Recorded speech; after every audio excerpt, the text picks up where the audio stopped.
Umat Islam di mana-mana, terutama di Indonesia, akhir-akhir ini semakin banyak mendapatkan fitnah yang disebut dengan fitnah akhir zaman.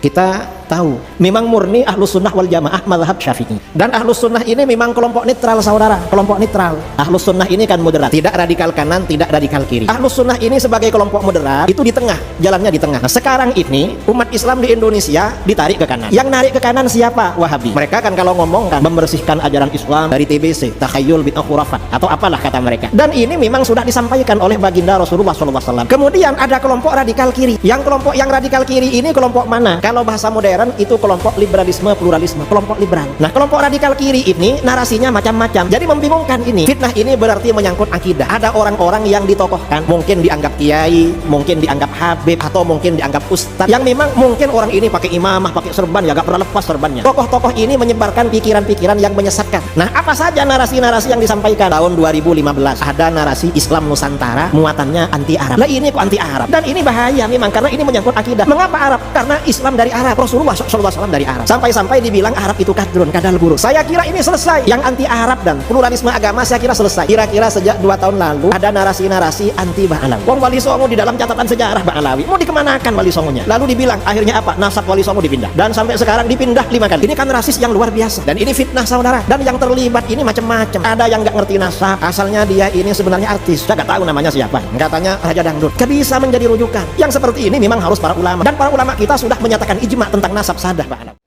Bismillahirrahmanirrahim.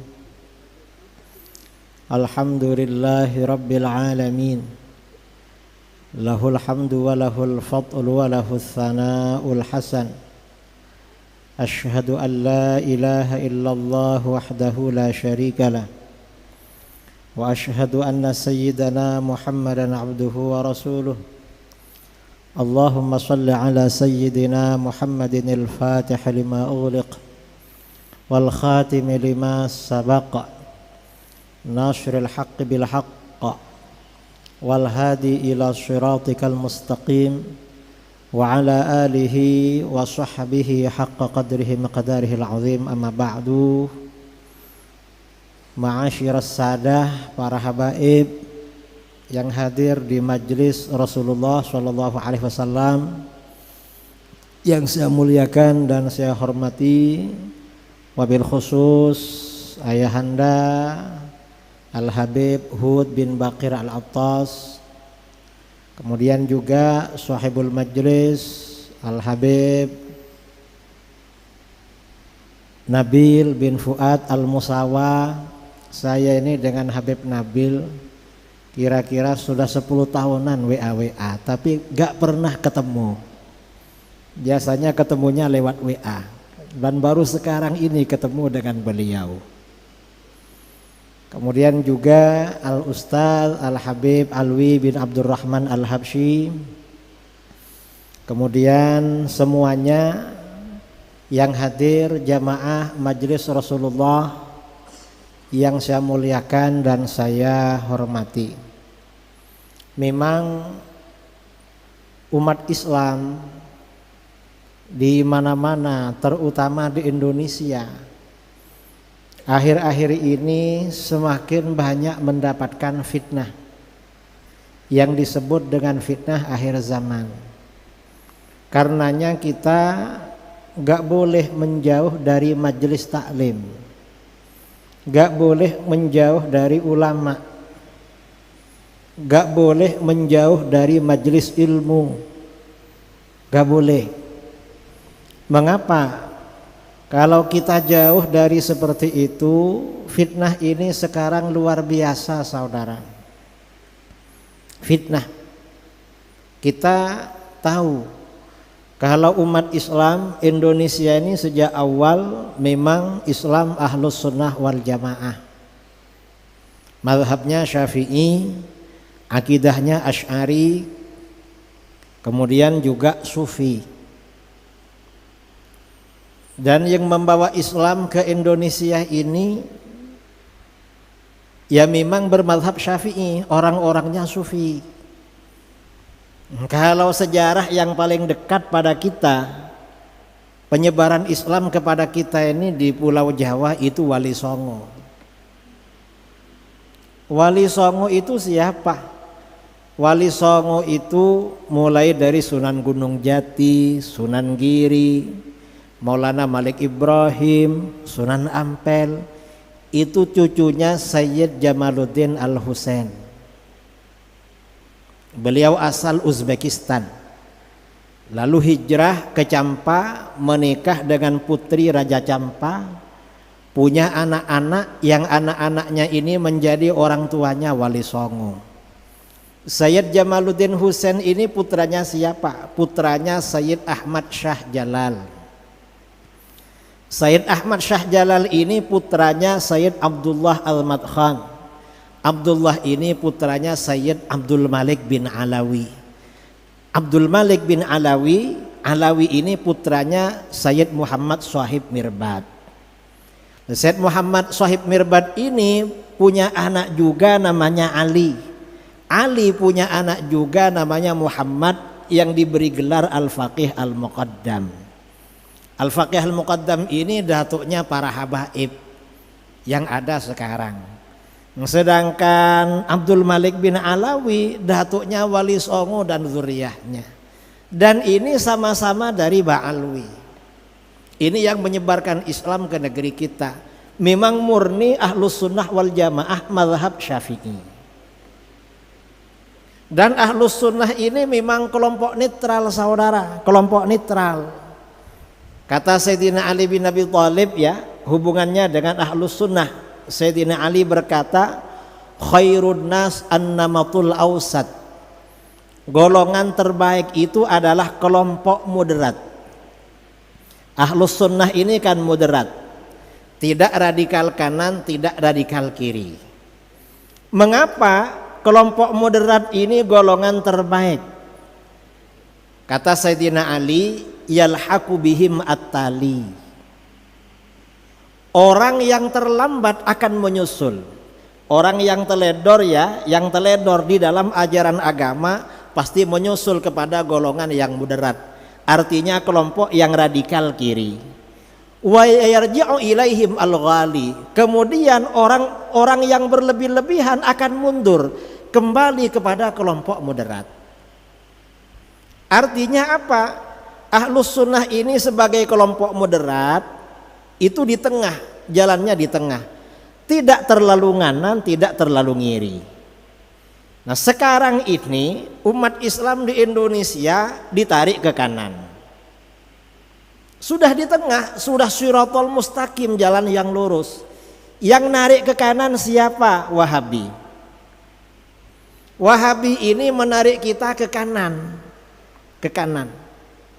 Maunya bersih-bersih, cuma terlalu, ibaratnya membersihkan kaca, cuma terlalu, akhirnya kacanya bukan bersih tapi malah pecah.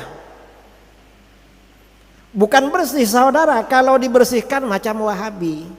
Mereka kan kalau ngomong kan membersihkan ajaran Islam dari TBC, takhayyul bid'ah khurafat, atau apalah kata mereka, bahasa kelompok mereka. Ini kan ke kanan namanya. Dan ini memang sudah disampaikan oleh baginda Rasulullah SAW. Kelompok yang akan ke kanan ini harus kembali ke tengah, Ahlus Sunnah wal Jamaah.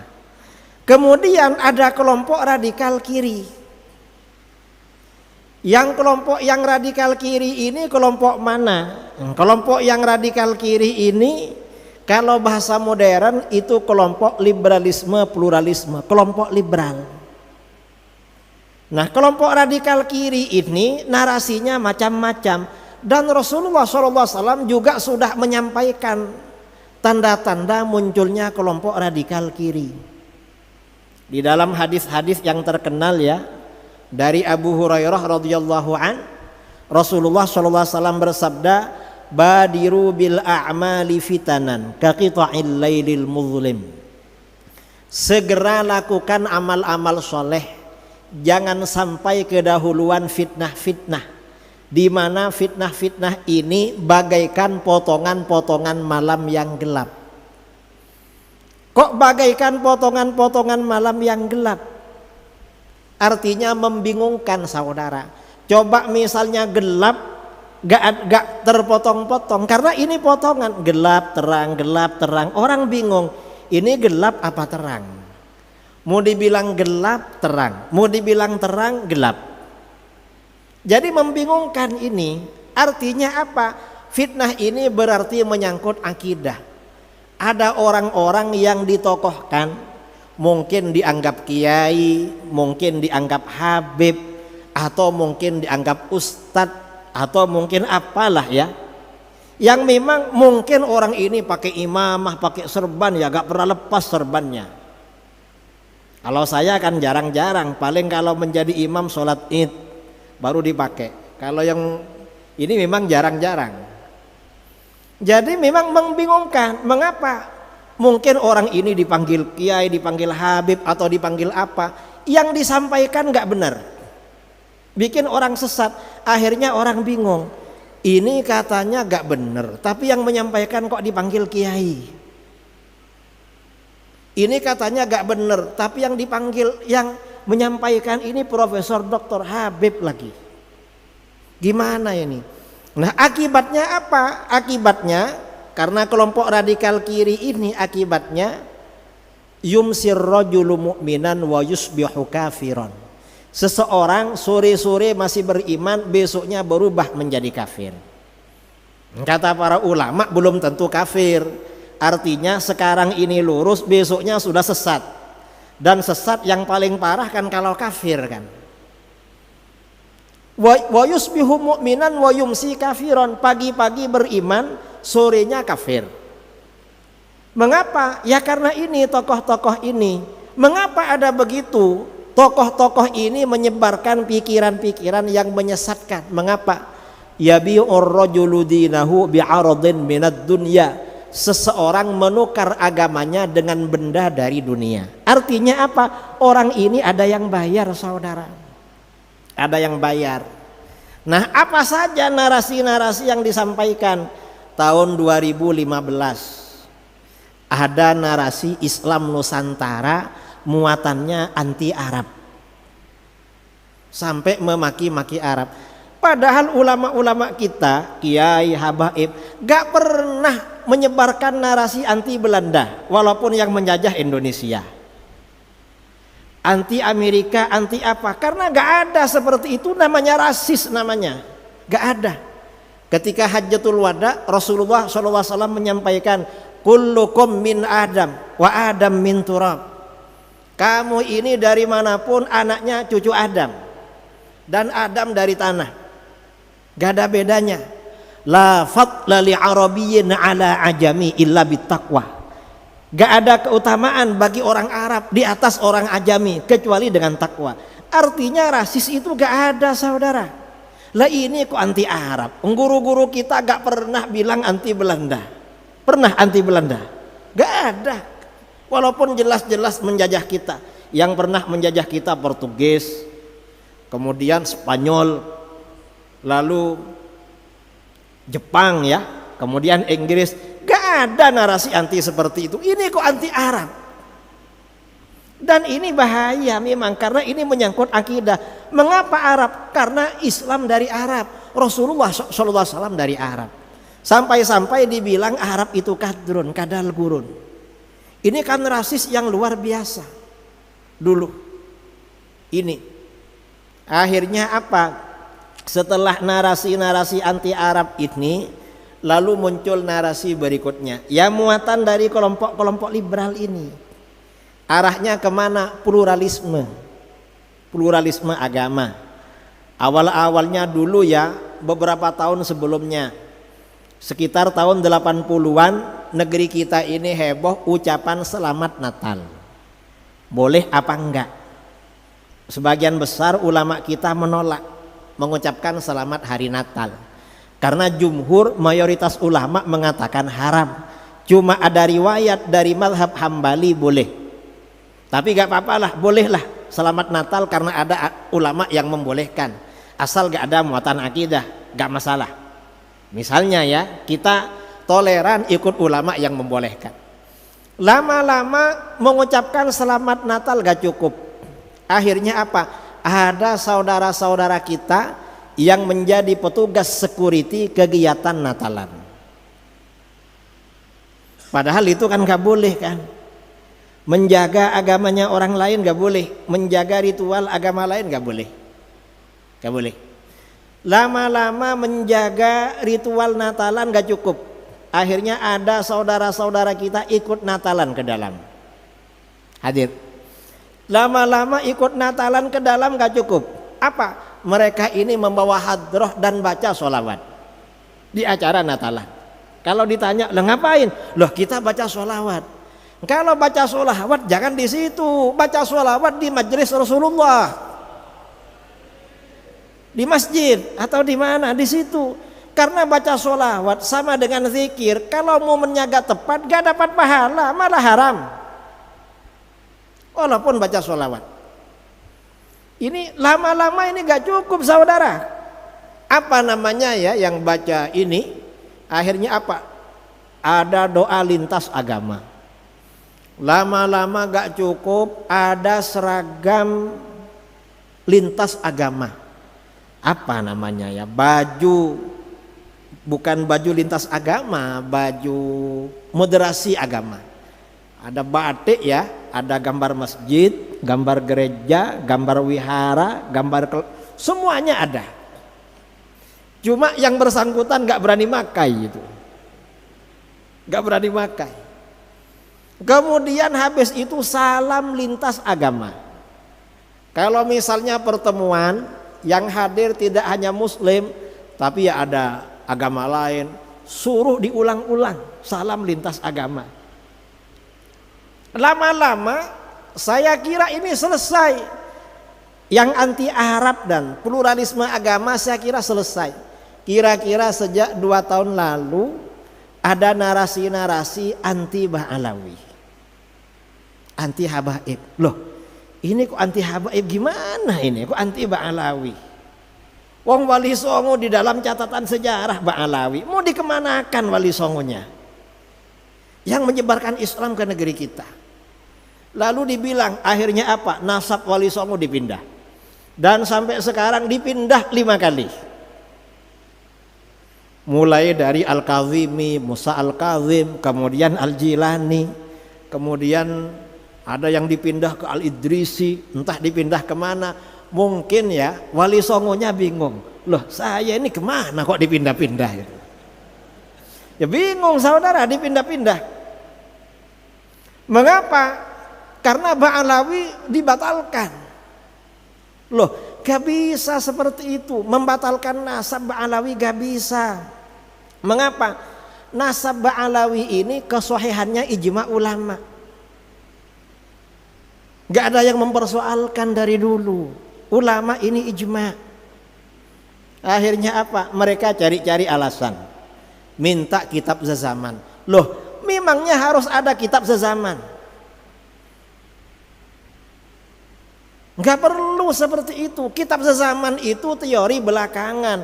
Kalau masa ulama salaf diterangkan di dalam Sahih Bukhari, nasab itu bisa isbat dengan syuhrah dan istifadah, dengan informasi yang populer dan meluap. Artinya banyak informasi, kalau ini anaknya ini, anaknya ini, anaknya ini. Itu cukup walaupun gak ada kitab. Kalau misalnya diharuskan ada kitab, iya kalau di situ ada yang ngarang kitab. Kalau gak ada gimana?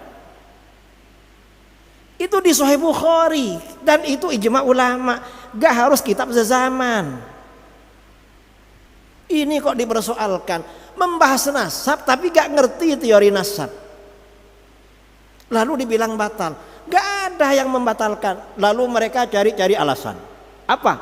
Memang ada di kitab nasab, putranya Sayyid Ahmad bin Isa, cuma namanya Abdullah.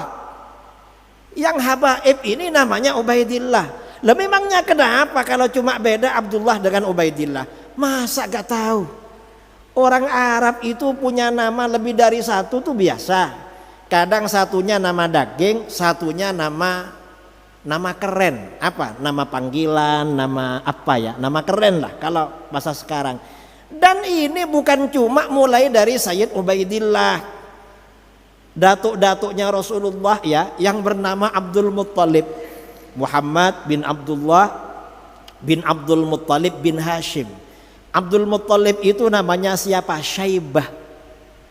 Kan begitu, namanya Syaibah. Lalu mengapa berganti nama Abdul Muttalib?